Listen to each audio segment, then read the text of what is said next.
event can make or break a show. It doesn't matter how good the undercard is. If the main event is a stinker, the entire event can be tainted. Here on Main Event Maniacs, we will revisit some of the most memorable main events in sports entertainment history, both good and bad across various promotions and eras of professional wrestling.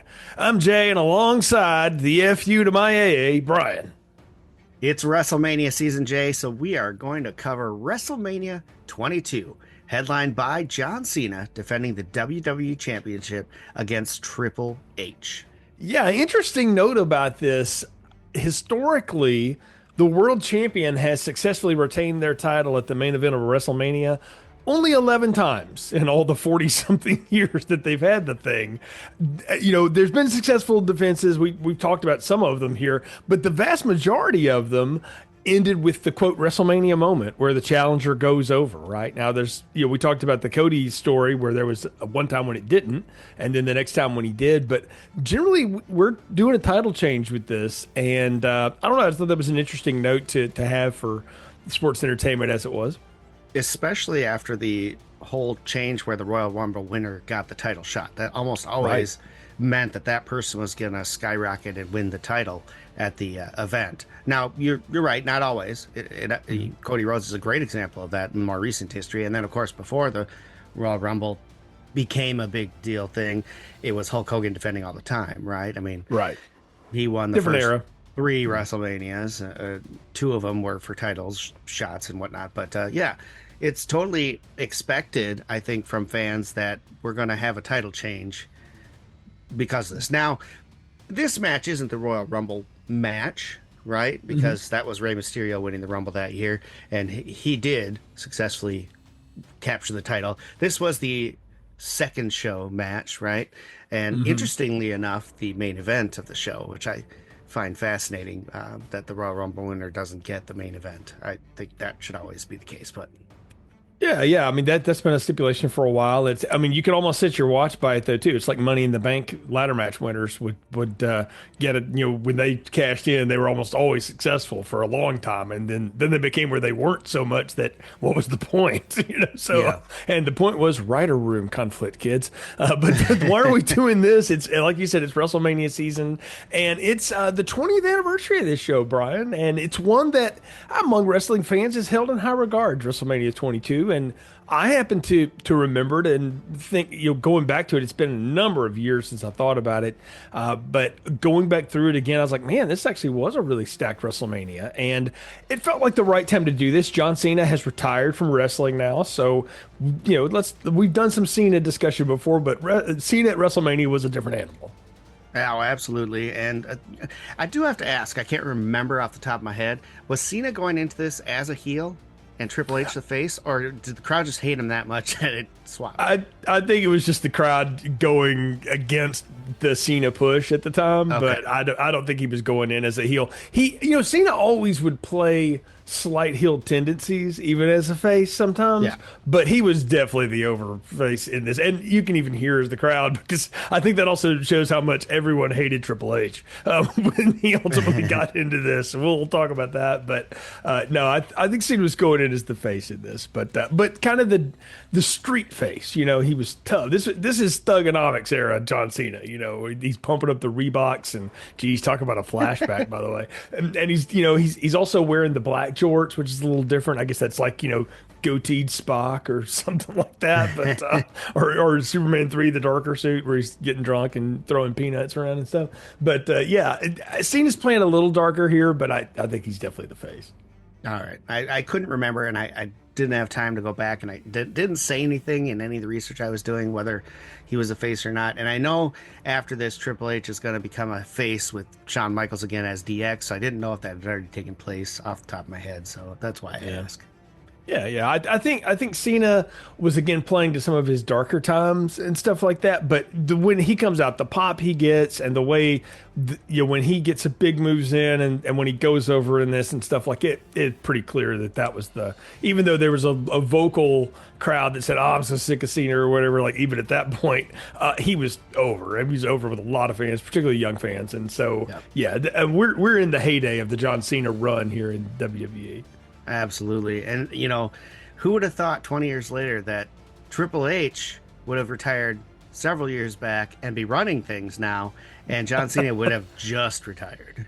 I think the running things part is the more surprising piece, maybe. The retired part, considering how many times he popped them quads, bad boy, I'm surprised he lasted as long as he did. So, And that wasn't what took him down. That's the more interesting piece. yeah, wild to think about that. So. Well, I think we should get into the build up for this show, Jay. It's not long, it's short, but it's good. So here we are, Jay, smack dab in the glory days of the WWE brand split, where they actually stuck to the brands being separate, unlike they do for the last 10 years, probably. Right, imagine that, where it actually meant something. I know. And they had their own pay-per-views throughout the year, only combining for the big four, which was Royal Rumble, Mania, SummerSlam, Survivor Series, and eventually they would do Money in the Bank as well. But we are totally separate brands at this point. They had very little, if any, interaction between the two with any of their wrestlers. So this is what I think the brand split should be. I understand why they don't, because those off shows didn't gather as much, viewership or interest as the big shows. But if you're going to do a brand split and you're going to call it a brand split, make it a brand split, right? And that's why I like this era, because it was a brand split, right? People were Team SmackDown or people were Team Raw. If you liked the Raw presentation with the Eric Bischoff leading it and all that kind of stuff, you watched Raw and you didn't really pay much attention to SmackDown. If you were a SmackDown guy and loved the Paul Heyman storylines and all that, you watched SmackDown and really didn't pay as much attention to Raw. It was kind of an interesting era in the WWE where the brand split did mean something. Mm-hmm. No, it totally did. And I'm with you. I liked that era more because you felt like you had two different things to watch. You got to remember, we're coming out of the Monday Night Wars when you legitimately had two very different things to watch. And I think people longed for that, and they still do in some ways. I mean, you can say AEW's made a pretty big dent in there as being like the other thing that wrestling fans watch. But I don't know if anything will ever capture what that was like to have two different completely brands. And then when WWE bifurcated themselves and had very distinct feels on each show. Raw felt different than SmackDown, and everything worked different on the shows. And it was, I don't know, I thought it was fun. I had a good time with that. So I did too. I really enjoyed it that way. But anyway, this particular year, the winner of the Royal Rumble was SmackDown superstar Rey Mysterio. Because of that, Raw needed to find their main event for WrestleMania and decided to have a tournament dubbed the Road to WrestleMania Tournament. Funny how that's now what they call the tour. That they do.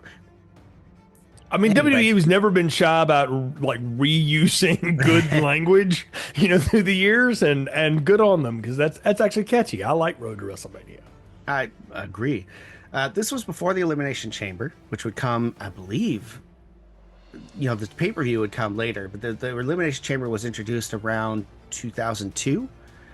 So it had been around, but it wasn't used like it is today for that second main event to be decided, right? Yeah, it wasn't 2002. You're right about that, but it became a pay-per-view, I think on 2015-ish, somewhere along there. Yeah, it was on standalone. It was a while, so it's like the Money in the Bank was a match, and then it became a pay-per-view.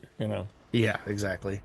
So this was before Elimination Chamber was used to determine the WrestleMania main event. So Triple H would defeat Ric Flair in the first round, and then go to a double countout with the Big Show in the second round. So due to that double countout, the final would be a triple threat match between Triple H, the Big Show, and the winner of the other side of the bracket, Rob Van Dam. One of those things is not like the other two. Wow. I will tell you, at this point in time, Rob Van Dam was over massive. Oh no, I mean it. Yeah, he was, but you have the lumbering, methodical wrestling of the Big Show, that's his style and he's great at it. And then kind of forced into that with Triple H because of all the injuries and stuff, and also the way he was built at the time. And then you have Rob Van Dam, who is just flying all over the place, yes. It's fair. That's a different vibe. So yeah. Definitely. So Triple H would pin Rob Van Dam with the pedigree, and that would make him the number one contender to John Cena's WWE Championship and set us up with this main event. Yeah, I got to tell you, I remember the lead up to this, and just you just felt this, or I felt this overwhelming sense of inevitability that there was going to be Triple H no matter what.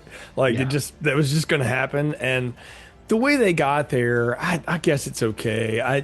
I'm fine with it. I mean, this era of Trips, I feel like he's kind of on the end of his title running times, and it's time to hand it off to other people and stuff, but we're not quite ready to do that yet because he is over.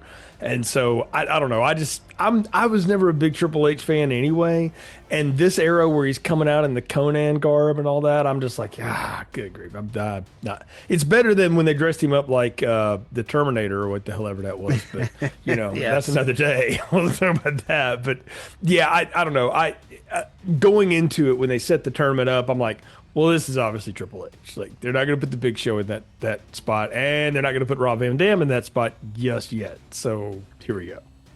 Yeah, I agree with you. I was a Raw watcher. I will say that, right? I was programmed to watch Monday nights for years Yeah. with the Monday Night Wars. So I rarely ever watched SmackDown, even though SmackDown had the better wrestling show and Hmm. Raw was more of the more sports entertaining show. I watched Raw. I never had any backlash towards Triple H because he delivered in the ring every time. Did I want to see him dominate everything? Probably not. But that said, I knew any match he was going to be in was going to be entertaining because he was a good worker. And so I enjoyed that part of Triple H. And I never was one of those people who absolutely couldn't stand Triple H. So I understand why they went with this match. And to me, it was kind of good. I was not, I will say, not a big John Cena guy. And I get that, and I know why people weren't. I loved John Cena. I still do. I always liked his stuff.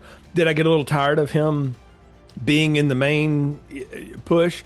Yeah, but I think that was just more like anything else. You just get tired of the thing that's on top all the time. But I can't deny how good the guy was and how over he was, and he was a ton of fun. I thought, particularly this era, he was so different than a lot of what was still on the roster in both sides of it. He kind of bridged in between, and I don't know. I dug his whole shtick, man. I really do. I'm a Cena fan. I don't hate on him too much. Yeah, I never got into him much until a little later in his career when he kind of got rid of the Thugonomic whole push and things like that. But I will admit that this is 2006, so I believe it was 2005 I saw him in that Judgment Day I Quit match with JBL, and my God, that's when I started to be like, okay, this guy's Yeah. got it. He's good to go. But again, not a huge John Cena guy at the time, but I definitely respected his work and enjoyed his matches. Oh, that's fair. So, well, let's set up the scene here, man. We are located immediately northwest of Chicago, Illinois, the former home of the Bears.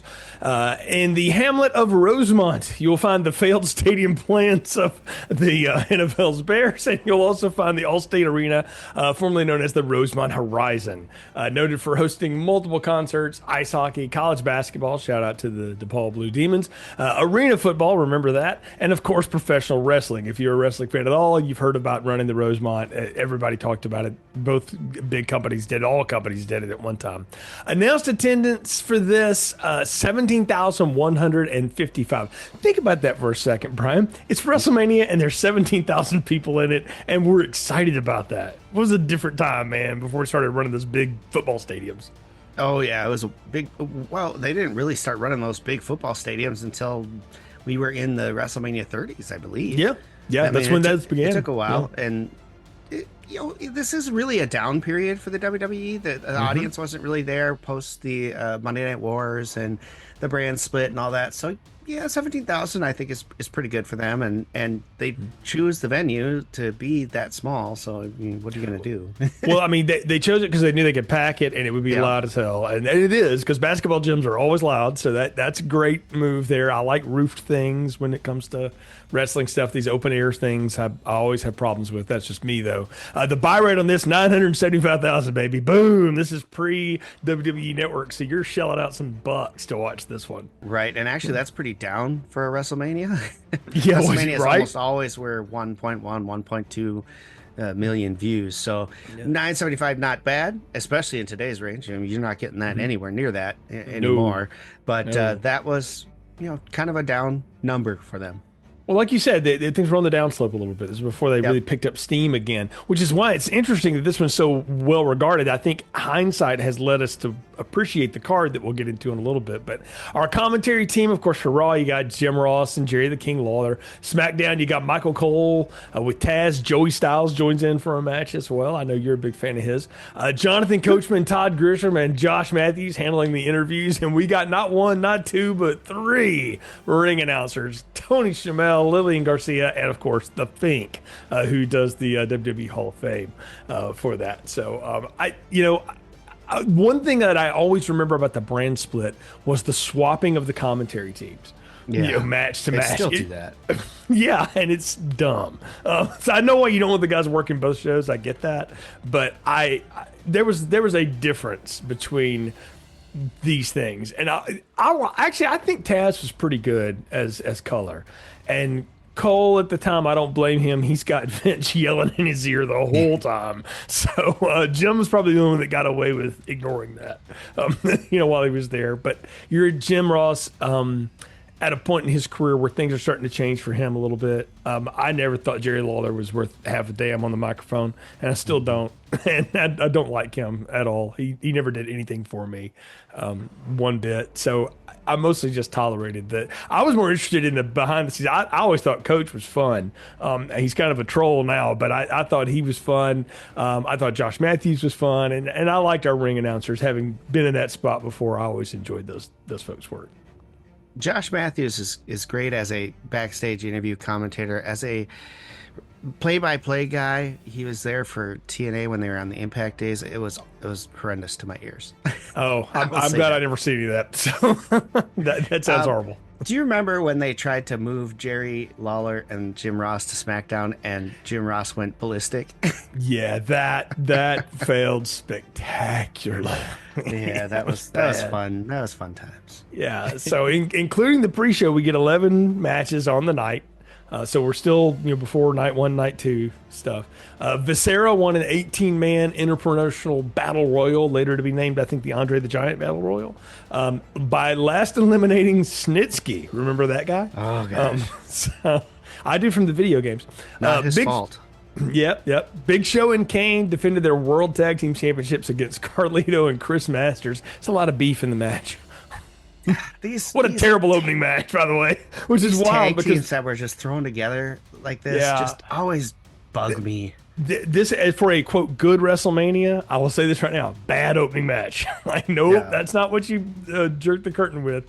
They should have done this next one, because the Money in the Bank ladder match rocked. Rob Van Dam won it. He beat Bobby Lashley, Finlay, Matt Hardy, Ric Flair, and Shelton Benjamin. Flair shouldn't have really been there, but they were just wasting his time at that point. That was a great match. It's a 12 minutes of just absolute chaos, and Rob Van Dam being Rob Van Dam. This is when the Money in the Bank was a highlight, right? Yes. Every WrestleMania is when they had this match, and you would look forward to it every year, especially if Shelton Benjamin was in there, because you knew that some bitch was going to do something insane. Yes. And he was going to take a bump. Him, Matt Hardy, and Van Dam. That's all you needed. So. It was fantastic, and I really wish they would go back to having this match be a part of WrestleMania again, because it was so much more special than when they have it every year at a pay-per-view like they do. I understand why they can't now, because they have to do a men's and a women's one. However, man, it was so much better when it was just a part of the show to look forward to. I agree, and like I said a second ago, it should have opened Mania. It would have absolutely. I mean, it more or less did. Everybody was dead that first match. Then everybody woke up. This got the Rosemont rocking.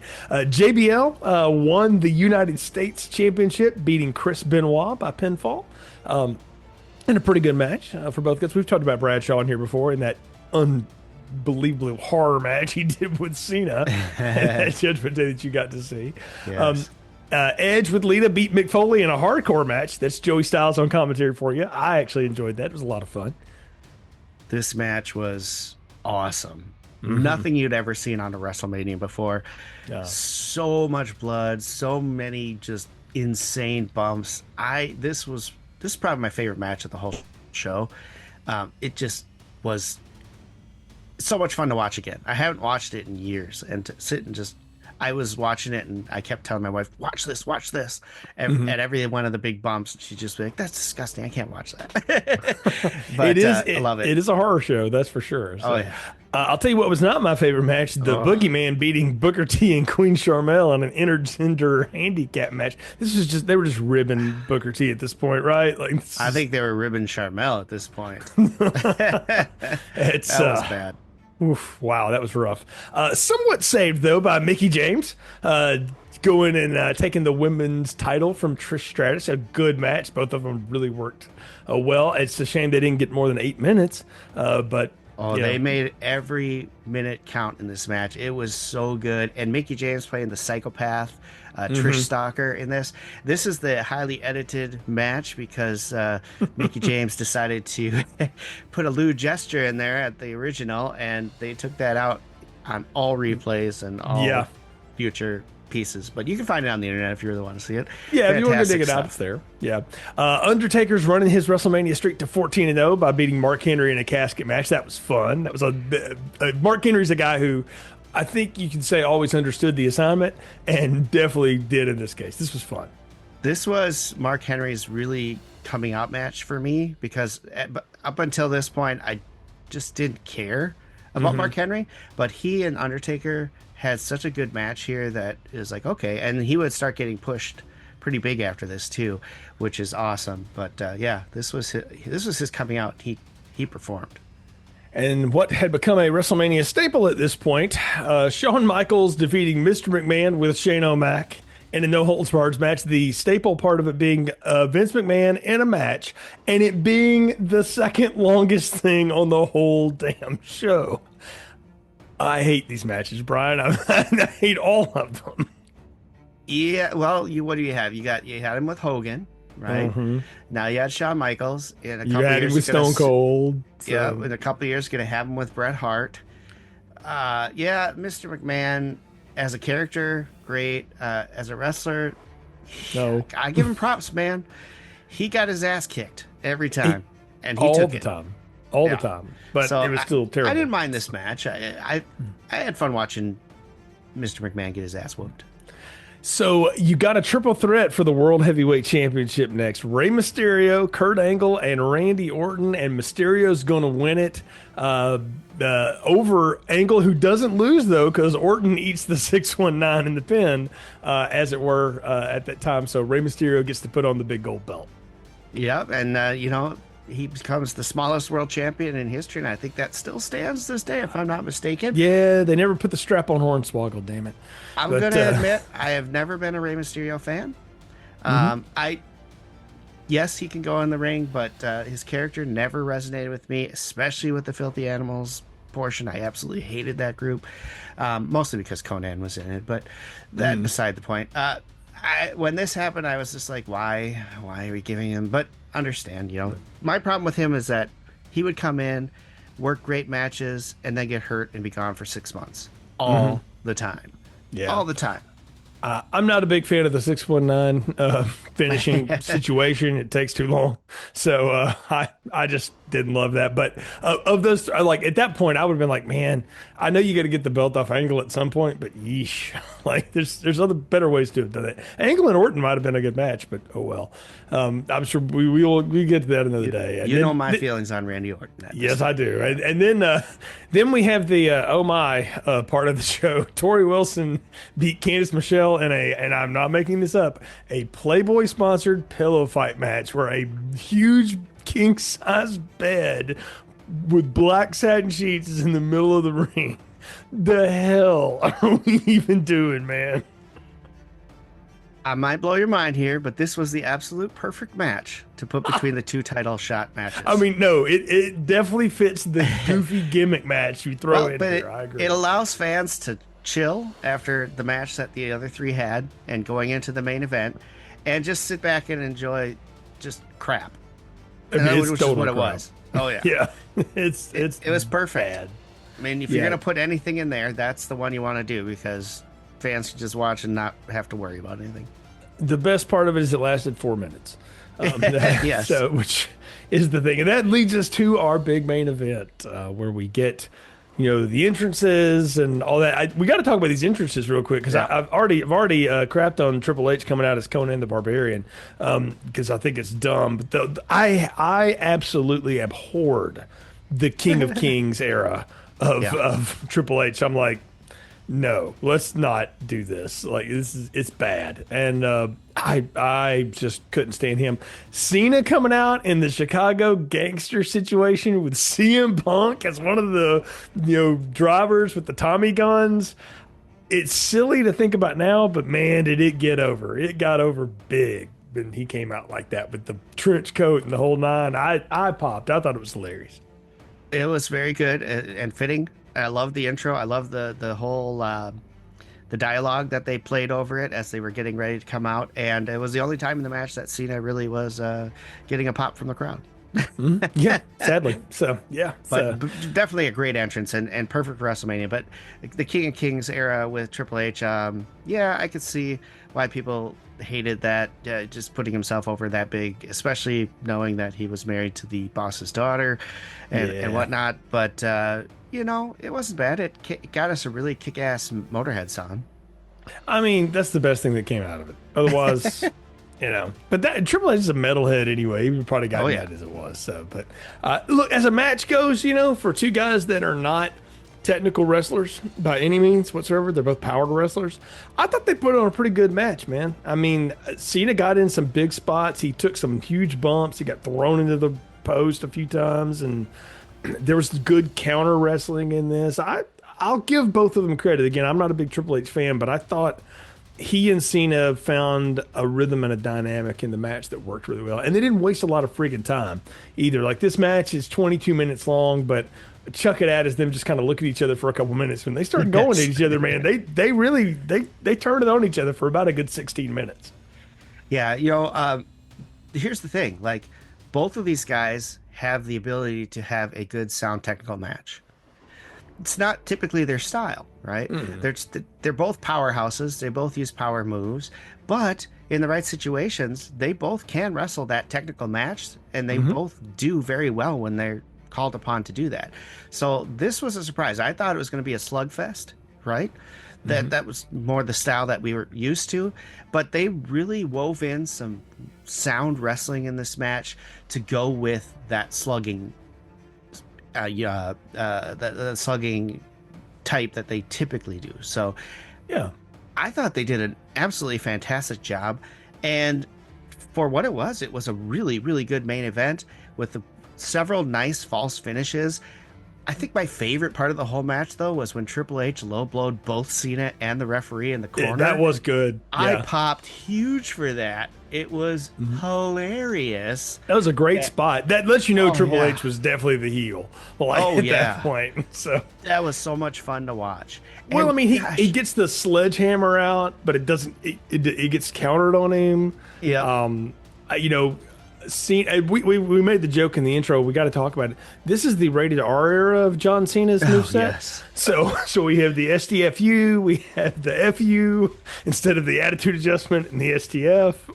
Yes. I'll be weird. I was never a huge attitude adjustment. Like that move, I'm like, it didn't really do much for me. It's sort of like a lazier angle slam, in my opinion. It didn't look as good as some other stuff. I always thought the STF looked pretty cool. Now it doesn't. It's in reality doesn't really do much, but it looks cool, and he sells the hell out of it. And I appreciated that a big brawler like Cena would have this somewhat complicated looking submission move. Yes. It's only more complicated by what the Undertaker rolled out with Hell's Gate years later, which is a terrible move. I like the STF as a move personally, and seeing Triple H tap was not something I would have expected at this point. I knew he had before, obviously, but that was, I mean, the way he did it too, like they did the whole 3-arm drop. Is he out? He's not. And then he's, Cena's just locking it in even more, and then he just taps. I mean, that you don't see finishes like that anymore. They're all like these dynamic Marvel movie things now. But back then, if you got locked into something, you were probably dead. And that's how it went, Yeah, I really enjoyed how they went about this too, where Cena got him in an STFU, and then he somehow made it to the ropes to break it up, and then he gets in the second time and he's even closer to the ropes, but they Hmm. have Cena ripping his arm so he can't reach out and get to it. And I thought that was a brilliant move, right? Like, Yeah. and they put it over too. Like he's holding his arm back so he can't tap It's like he or he can't learned. get the ropes. Yeah. Yeah. Yeah. And I enjoyed it. Like I thought it was great. There was a few attitude adjustments in there, which was funny. I was watching this match and my wife and youngest son came home, and so they sat down and it was on while they were there. And my son goes, "Oh, he hits the. Did he just call that the FU?" I'm like, yeah, that's what it was called before they called it the attitude adjustment. Yeah, Yeah, before the PG explain era it to came him. back, kids. Yeah, But yeah, you and I were texting about that, and I was like, "Oh, you had to explain that to poor Xander." So yeah, yeah. as to what that was, but I mean, that's funny. And it is just the brand change when they started, changing those over. I noticed I was like, did they just call that the attitude adjustment? What is that? And Oh yeah, that's the FU. But again, this era of Cena, like I say, he was playing the kind of streetwise guy from Boston. He was the yeah. tough guy. He's the brawler. And so the fact that he had move names like that, sure. And I'll tell you what, both of them are cooler than the pedigree. I hate that move. Oh And, yeah. and when it fails, I'm always happy to see that. But I love how they did counter each other a lot as for a main event goes. And the crowd was popping pretty big when they got in some big shots on each other. I mean, give Triple H his due. When Cena clotheslines people, I mean, it looks he's making some smack with you when he's hitting you with that big, huge arm. And Triple H sold that. I mean, he Oh really yeah. did a couple of turnout flips, and I'm like, I didn't know you still had that in you, big fella. Like he went for it. Triple H is one of the best sellers in the Yeah. game. He always has been. He knows the right facial expressions to use, the right motions to use to really put someone over and their moves over. And that's what I always appreciated about him is that, yeah, he won a lot of matches he probably shouldn't have, but he always made his opponent look good, right? He always did, even when you expected them to win. That's like coming from the Terry Funk school of selling. Correct. Sell like everything kills you. And then Yes. when you survive, everybody's over. Like it puts that guy over, it puts you over. Yeah, no, I thought again, I'm not a Triple H fan, never have been in terms of him as a wrestler, but I won't say the guy didn't work his ass off, and he does. And he goes out there and really puts it on the line. And we're post quad pop Triple H too. Yeah. So I mean, you can see him; they're both taped up, really, big. His knees are shot at this point, and he's still getting out there and putting on a great show. And what I love about this main event, because it's something that for years the WWE fell into, was it was not just the two guys. It became three guys in the ring, or four guys in the ring, or two guys in the ring and six others outside of the ring, and all that other not. It's two dudes and the ref. And you Yeah, don't get a the weird whole ref time. run in. The ref has to survive the ball shot to come back. Like, I loved that it was two guys just smacking each other for 20 minutes.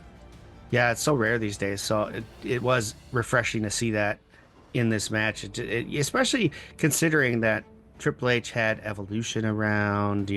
He had a posse with him that could have come out and they just didn't. So I like that as Yeah. well. Can we talk about the looks of these two, right? Triple Yeah. H is wearing that weird sideburn into the mustache thing going on, which I always Lemmy. thought was The hilarious. Yep, Lemmy. the That's Lemmy, what yep. that is. Yeah. Yep. And then John Cena. Holy crap, I forgot how freaking huge that guy was back in the day. Massive. Because I've seen him now for years as still jacked, but not like this. Like Leaner. he looked like a box. A brick Dude, box. Oh well, my god. you forget now. You see him now too, and you see how bent his back is. He Yeah. kind of he walks a little. This is John Cena standing straight up, and he is a tall block of wood. I mean, Yeah. he is just a Holy massive crap. wall, and his shoulders, and just he was absolutely jacked and was flying all over the place. That's why his Yeah. back's as screwed up now as it is. But I mean, the man gave it to us for 20 something years. And you can see it here in the ring. The guy knows how to work, and man, that's what I say. We're at the height of the Cena powers right now. This era was as good as he ever got, and he was tremendous. Yeah. So props to them. That was fun to see. I just Yeah. totally forgot how jacked that son bitch was. I know, man, and I'll say this too, man. I wouldn't rebook this. I think this No, was booked perfectly. Triple H did not need the title, did not need to win that. You put Cena over, but you put him over in a way where Triple H looks awesome. He looks like a monster still. So when you turn him face in a little bit, we'll talk about that. You're for it, but you let Cena get a big win over a big star. It just cements him as the face of the organization at the time, and he has to earn it. And he had to earn it the hard way, and that I like that. I wouldn't rebook this at all. no, I wouldn't rebook it either. I love that they had Cena go over because everyone, I think, expected Triple H to win this match and Right. become champion again. And not having that happen was a brilliant move. I think people were happy with that outcome. They got a good match out of it and didn't have to watch Triple H walk out the champ again. Yeah, exactly. Yeah. And then after this match, we have Triple H getting upset and wanting a rematch and losing again to Cena in the rematch, and then setting up a triple threat match, which he lost again. And then that's going to bring us to the reunion of Degeneration X and finally taking Triple H out of that main event scene for a little while at least. Yeah, yeah, and I was okay with the redux of DX. It's never as good the second time as it was I mean, it was so novel at the time. You can't recreate it, but Yeah. those guys were having a lot of fun. And as we know, him and Sean are like they're their best buddies, so they wanted to do stuff together at this point. And this is they're both in a different part of their career at this point, so it's time to let the other guys take on the main event spot. So, but yeah, they're going to run with it for a little bit in this, but. You got Not some forever. fun out of it too. Those Yeah. two together are comic gold, and so They you are.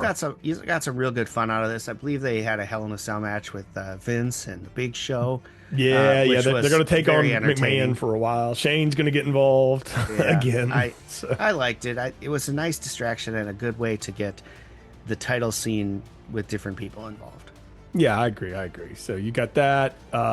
Mickey James and Trish Stratus kept going at each other for a little while, which was, Yep. I'm not ever mad about. They both can work like crazy and are good. So, I think Mickey James was a great foil for Trish Stratus because I think Mickey brought the best of Trish Stratus out and yeah, really cemented her as one of the greatest women's wrestlers WWE has ever had. I agree. I think she was kind of a novelty, and then this really put her on the map, and I like Well, that.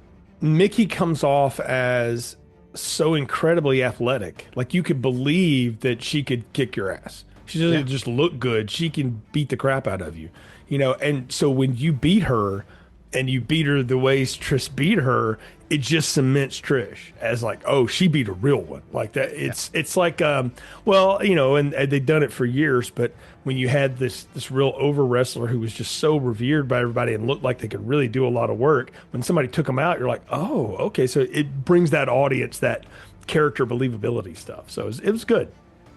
It was very good. John Cena would finally get a chance to wrestle Rob Van Dam, Jay. It's coming up in a couple months after WrestleMania at the One Night Stand pay-per-view, and Rob Van Dam is going to take the title off John Cena. So that's what happens here. So I'm curious why they decided to wait. I think they knew they were going to have this show and it would make a bigger difference by having it here, but it would have been kind of fun to get a preview of that match instead of the Triple H match. Again, not mad with the Triple H match, but yeah, Cena would go on to lose finally to Van Dam at the One Night Stand pay-per-view in Yeah, June. yeah, and that was definitely going to be Rob Van Dam's time to go over. Yeah. I think we could all see that coming, and it was time. It was great. He's such a heck of a performer. Why not? And Cena again would recapture the title many, many, many more times, as we yeah. know. So it wouldn't be the end of the Cena run, but you got to take it off of the guy at some point and give him the face needs something to chase, right? So Absolutely. you got to give the face something to chase, and Rob Van Dam winning it was cool. It was fun, and it started that run of, like I say, you win the Money in the Bank match, you're probably not only cashing, you're getting the title. Like it was almost a guarantee for years. Oh, it was a guarantee for years until I think it was The Miz who was the first one to not win it on a cash, and I can't remember exactly, but yeah. Of all the things that guy will be remembered for. Hey, look, man, I give that guy all the props in the world. He was this goofer on the real world or whatever, and he made a career. And so good on him. Good on Miz. Absolutely. Yeah. Mid card Miz. So Mysterio and Layfield might have been the weirdest feud ever to come out of this because talk about someone who could lawn dart you into a pole at any time. So Hey, he knows how to be lawn darted. he That's for does. sure. Yes, yes, indeed. So, Uh, you know, JBL never did it for me. I guess as a gimmick, as a worker, or any of that stuff. And mhm. again, like I said, I wasn't a huge Rey Mysterio fan, and that was SmackDown, so I really didn't pay attention to it, to be honest. Just Yeah, I mean, he did. He never didn't beat care. Mysterio. That's the funny part is that he, No, for yeah. all he made him go up against the great Khali. Remember that? Yeah. And but he beat him. He would beat him every time they feuded. So, I don't know. I thought that was fun, but they did carry on. Poor, you talk about Great Khali. He got thrown in there with the Undertaker for a little bit after this, and in a Poor regrettable storyline. Undertaker.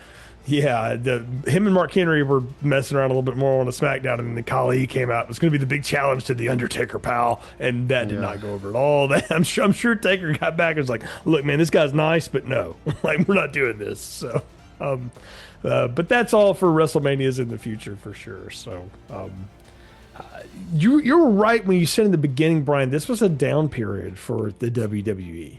They were Yeah. still trying to figure out how do we get people interested in this now that we don't have a great foe to go against anymore.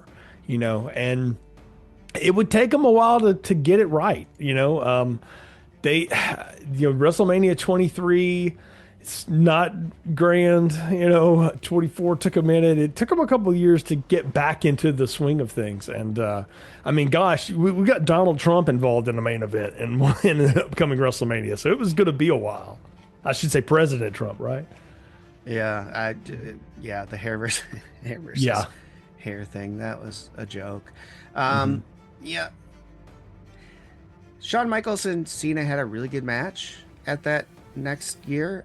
So Hmm. can't fault that. There were some good things, but we're definitely in a downturn. I mean, Great Khali is going to become the WWE, or not the WWE, I should say, the world champion in a Hmm. year's time.